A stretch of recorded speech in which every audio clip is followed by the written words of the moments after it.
Good morning.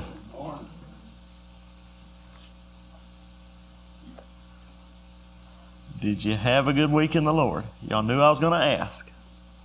Levi did. He's smiling ear to ear. I trust you did.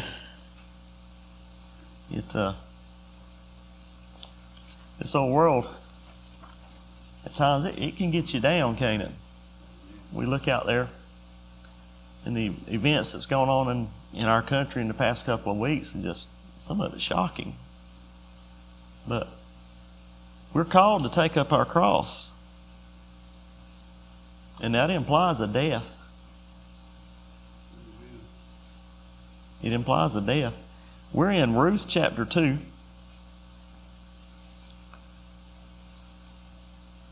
Ruth chapter 2 here. This has been just an encouragement to me as I studied this book. You've got a Moabite woman and the son of a harlot here, and they're in the lineage of Christ.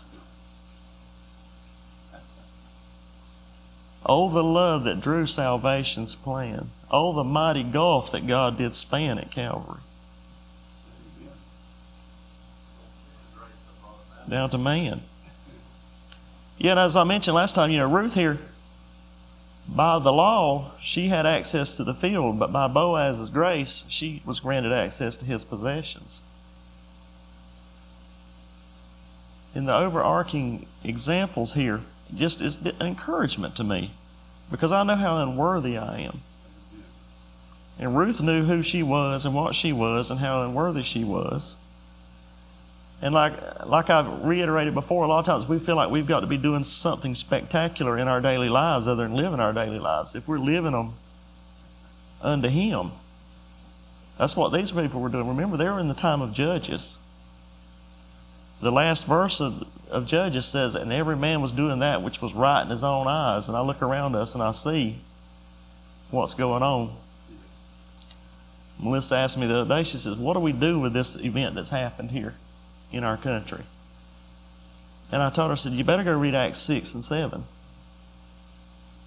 You see a lot of fist pumping by Christians. We get blinded in this country because we have our rights. That's dangerous. Yes, we do. Paul didn't mind exercising him. Y'all remember when they beat him and threw him in jail and then asked him to leave? He says, oh no. We want a police escort out of town. And in that sense, yes, he was right in that. But Stephen, when he was being stoned and they were biting him, said, lay not this sin to their charge.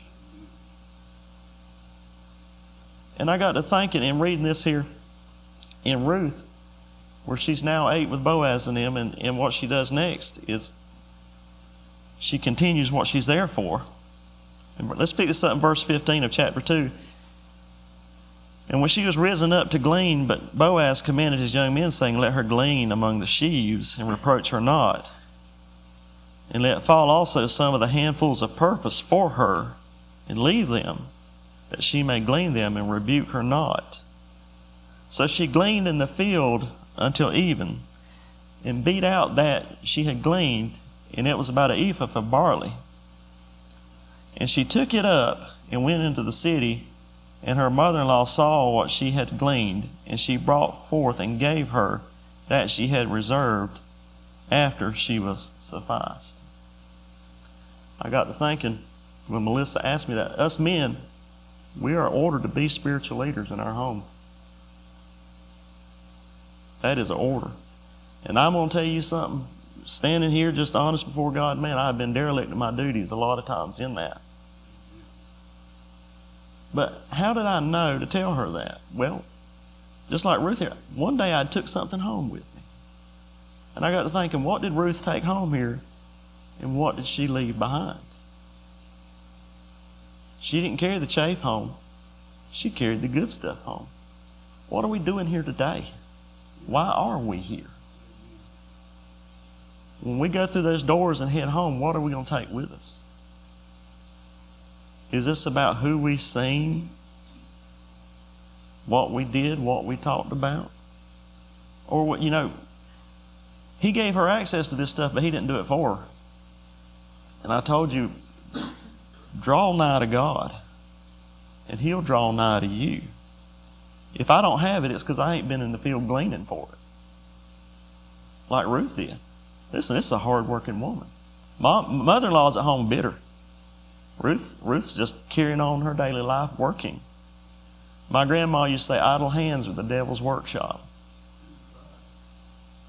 And all the people we read in this word here, most of the time when they ran in upon the Lord, they were being about the business they were. Zacharias in Luke 1. He was being about the business at hand and run up on the angel of the Lord. And even then, his faith, he says, have you seen me and Elizabeth? We're going to have a baby. Look how old we are. But what did he take home with him that day? So what are we going to take home today? Are we going to take... Psalm 126 says, he that goeth forth weeping, bearing precious seed, shall doubtless come again rejoicing, bringing his sheaves with him. There's been many times I've left out that door weeping, bearing that seed that I'd heard today. John got up here one day and told us that a good soldier endures hardness and doesn't entangle himself in the affairs of this world. That just stuck right here. Because I like to get involved in the affairs of this world and entangle myself in them. And that turns my eyes off of Jesus. He'll get revenge on all this stuff we see going on. What happened as a result of Stephen's death? There was a young man standing over there side holding everybody's coats. And he couldn't get away from that. It fell out to the furtherance of the gospel. And if this here was part of that, it will too. So what do we take home today? Are we going to take home the chaff from the field? Are we going to take home the gossip from the field? Are we going to take home the unnecessary stuff? Or are we going to take that precious seed home that we've had to glean from the fields? You know, this life can be hard. And a lot of times we come to church looking for encouragement, and there's nothing wrong with that. But there's not always going to be encouragement here, because we're reminded of the sinners that we are. If you will, go to Matthew chapter 15. We've referenced this a few times, and I just want to visit it.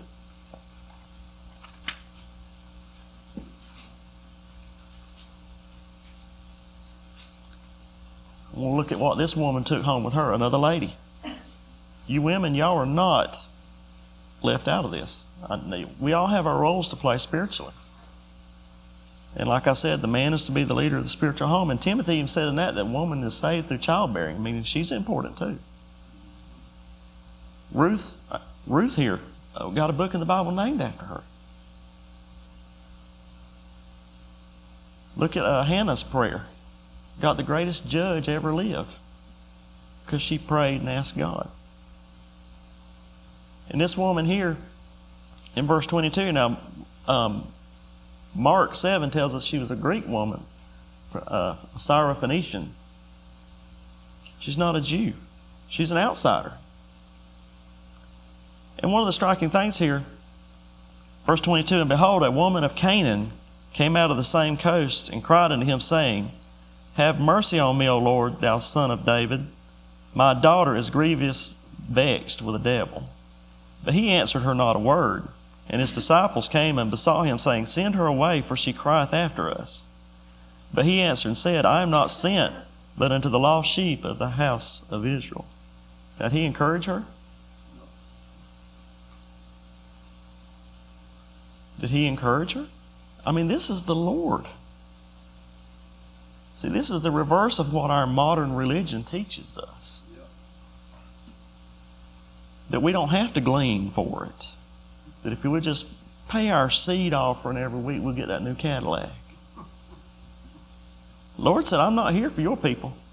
I'm here for the lost sheep of the house of Israel. Well, what did she do? She just quit and went home. That's what Clay would have done. Well, guess it just ain't meant to be. No, it says, then came she and worshipped him, saying, Lord, help me. But she's gleaning, ain't she? She's getting that. She wants those leftovers. That's good enough for her. What is she going to take home?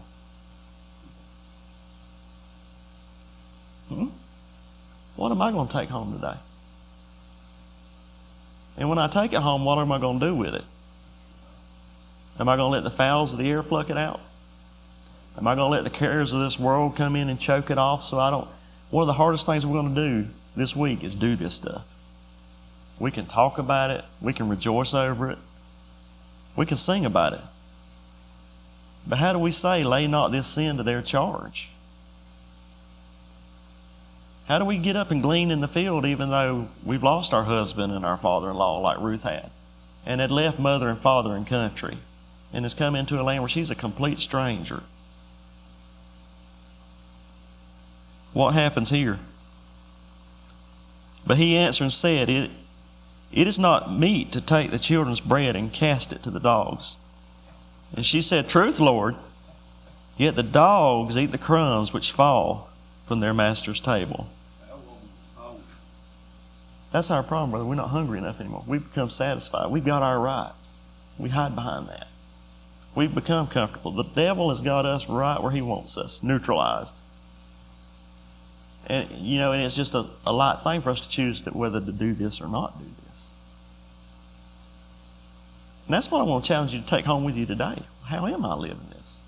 How do I live this? How do I glean? Am I gleaning in the field? Listen, Boaz, first thing he did for Ruth was he put a hedge of protection around her. He said, the young men are not going to touch you. Don't go to the world's fields. You come back to this field. You work with my young men. You drink from the water they draw from our well. Don't go back over there. And that was important back then. If you don't think that world that she lived in back then was dangerous, go read what happened in the last chapter of Judges. What the tribe of Benjamin did. And how that had to be dealt with. This was dangerous times for them. But God was still working. And we look around here today and we think, is God doing anything? He isn't working. The kingdom comes without observation. Jesus answered and said unto her, O woman, great is thy faith. Great is thy faith. But what had she done besides having great faith? She'd put some works to it. And that's what I'm talking about. How do we do this? Faith without works is dead. Our works don't save us. Our works are proof of our salvation is what they are. And our works are proof of our faith. O woman, great is thy faith. Be it unto thee even as thou wilt. And her daughter was made whole from that very hour. Like you said, brother, she was hungry. She wanted that barley out of that field. What did she take home with her that day? A scholarship for her daughter? Lottery ticket that she'd won? A whole lot more. Listen, this is very important what we're doing here today. And a lot of us have put works to our faith by even being here this morning. So part of me beats up on myself and part of me don't. Because as I try to press into this and fail, I feel that vexation. But then I'm encouraged that these people, listen, that's why these are here. These are examples for us to press into this. I'm here for the lost sheep of the house of Israel. Am I going to worship more and pray harder, or give up and go home? Listen, she had no other choice. That's the thing. We think we have another option. We can solve this ourselves. Somebody's already mentioned this morning about praying more sincerely. And I told y'all, that's one thing that the Lord has taught me in the 10 years we've been here. That's something I carried home with me, is the sincerity of my prayers, because every prayer I pray, God hears. I've told y'all, and I'm careful what I ask for because I'll get it. I'm serious. In fact, I ask for very little anymore. I mainly enter His gates with thanksgiving and His courts with praise. Because there's some things I've asked for, and when I got it, I didn't want it anymore. I was telling Donald, I started laughing back there. I was going to ask him to sing at Calvary, and guess what he did? Because it was just on my mind this morning. And the Lord that was a sign to me, brother, that the Lord hears my prayer. A lot of times we have not because we ask not, or we ask amiss. Our hairs on our head are numbered. What are we going to take home today? Are we going to take home this precious seed and plant it and harvest those sheaves and put them in the barns? Because I'm going to tell you something.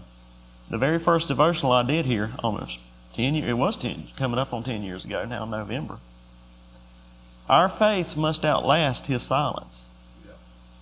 There's times when you got to go to the barn. What if you ain't got nothing in there? We had a roller coaster week this week, personally, with things. And there've been some times when it just seems like heaven's made of brass and I had to go to the barn. There was nothing in the field to glean at the time, it seems like. But I had gone forth weeping, bearing that precious seed. And I'm able to come again rejoicing, bringing them sheaves with me. So like Ruth, let's look at what we're taking home today. Are we going to take home that precious seed? Or is this just another gathering? What does this mean to us? Is it as precious as it needs to be? Is it as valuable as it needs to be?